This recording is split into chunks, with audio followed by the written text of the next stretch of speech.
So the memory of love is the primal memory, because it's the memory that was impressed into our being by God in the inception of our being. And it's that memory of love that is the true remembrance of God. It's the remembrance of the inception from God, and all the journey with God, and all the coming awake again to God. It is inclusion with God.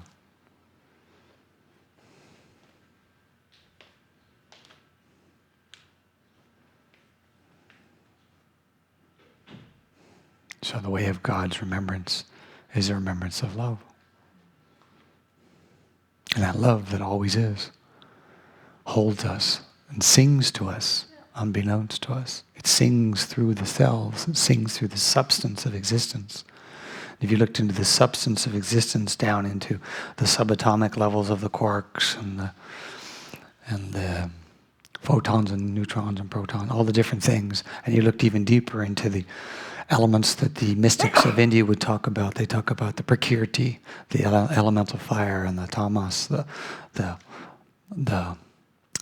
different natures of existence. It sings even in that. And that song of love that God sings into us and through us and into all things and through all things is a song that we hear in our hearts. It's the song of love, and it's the song of God.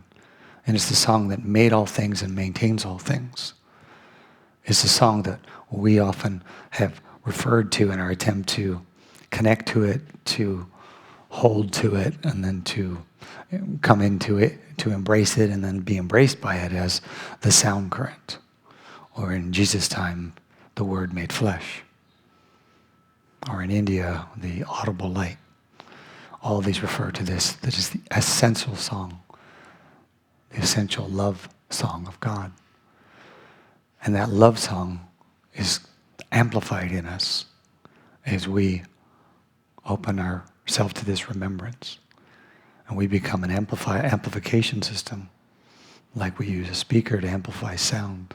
Each one of us then becomes that as a magnifier of this eternal sound, this eternal song that is singing in and through all things. And it also sings in an amplified way through us because we've come into the allowing. We've given over to our oneness with that song.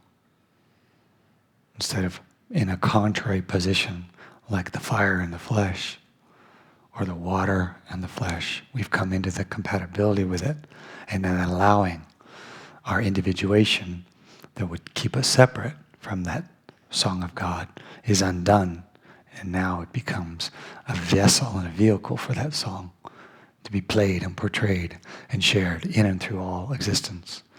And no matter where we go, what we do that amplification, and that amplification awakens greater remembrance in others of that sound.